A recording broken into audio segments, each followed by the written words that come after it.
When I first moved into my suburban neighborhood, I wanted peace. Quiet mornings, safe streets, friendly neighbors. Instead, what I got was Todd. Todd was the HOA president, the king of our little patch of suburbia. And Todd loved power. He thrived on control, but accountability, that word didn't exist in his vocabulary. Picture this. If your trash can was out 1 minute past 9 a.m., you got slapped with a $200 fine. Your grass was 1 inch too long, another fine. He was the type of man who smiled when he handed you the ticket, like he was savoring your misery. But the best part? His own yard was a disaster. His fence towered way higher than city ordinances allowed, and he had these ugly, unpermitted structures rotting in his backyard. Rules for thee, but not for Todd. And when my fence stain came in slightly off color because the approved brand was discontinued, Todd fined me $500. I showed him the receipts, explained my case. He smirked, leaned back, and said, "Rules are rules." Then he walked away. That was the moment. That smirk burned into my brain. I knew I was going to take him down, not with shouting, not with pettiness, but methodically, legally, permanently.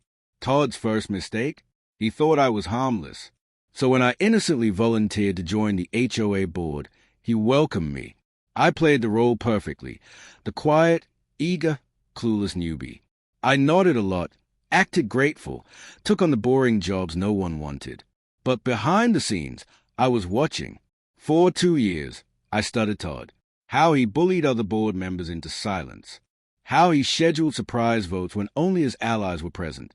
How he conveniently lost paperwork submitted by homeowners who challenged him. I said nothing. I simply wrote it all down, waiting. Then came my first real clue. Our HOA fees were ridiculously high, higher than any surrounding neighborhoods. Yet our pool was closed half the summer for maintenance. The landscaping looked abandoned. Where was all the money going? I asked for the budget during a meeting. Todd laughed, literally laughed in my face. "Don't worry. I've got it under control."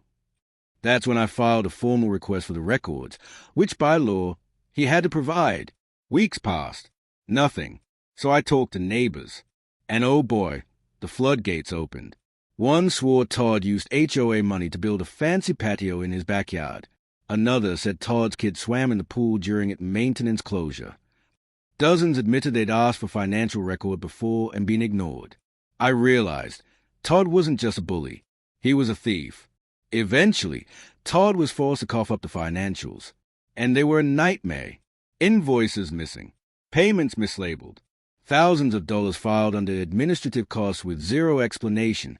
A $15,000 landscaping fee paid to a company that, after a quick search, didn't even exist. But the real kicker? Cross-checking bank statements with public records, I found payments going directly into Todd's personal accounts. Even worse, he'd been inflating contractor fees and pocketing the difference.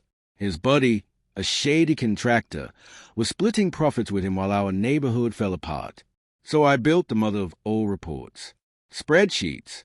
Photos, witness statements, every shady deal, every lie, every theft. All neatly organized, notarized, airtight. Annual HOA meetings were usually a joke. 10 bored people half asleep in folding chairs. Not this time. For weeks, I went door to door, showing just enough evidence to spark outrage without giving away the full package. I wanted homeowners angry, ready to fight. The night of the meeting, the place was packed. Todd strutted in like he owned the room. He launched into his usual speech about how difficult it was to run the HOA, how much he sacrificed for us. That's when I stood up, calm, controlled, and asked, "Hey, Todd, can you explain some discrepancies in the budget?" He chuckled nervously. "This isn't the time or place." I locked eyes with him. "Actually, Todd, it's a perfect time." And I handed out copies of my report to every homeowner in the room. The silence was deafening. Then came the whispers, the gasps, then the shouting.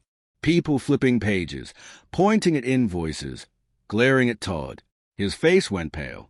I called for a vote to remove him as president. By the end of the night, Todd was out, but I wasn't finished. We brought in an independent auditor. The verdict? Todd had embezzled over $50,000. He mismanaged tens of thousands more. Fraud, theft, abuse of power. We reported him to the police, filed a civil lawsuit. His contractor buddy exposed and banned from doing business in the county.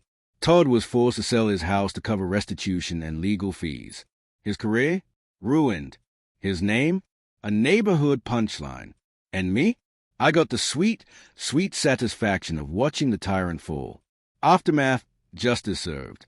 Today, the HOA is completely different. We installed term limits. We require multiple signatures for financial decisions. And we made all budgets and minutes public through an online portal. Transparency restored. The pool is open. The landscaping is gorgeous. Fees are lower than ever. And Todd? He tried to run for another HOA in the next town over. But the second someone Googled his name, they laughed him out of the room.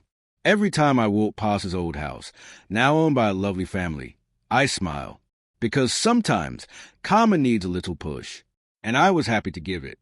The look on Todd's face when the homeowners turned on him, that was my payday.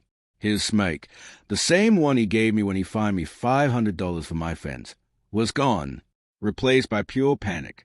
And in that moment, I knew I had finally balanced the scales. This wasn't just revenge. It was justice. Because when someone abuses power, steals from their neighbors, and laughs at the rules they enforce, they deserve to lose everything. And Todd did. If this story gave you chills, smash that like button and tell me in the comments, what's the worst thing an HOA or boss has ever done to you? And don't forget to subscribe, because I got plenty more stories of sweet revenge coming your way.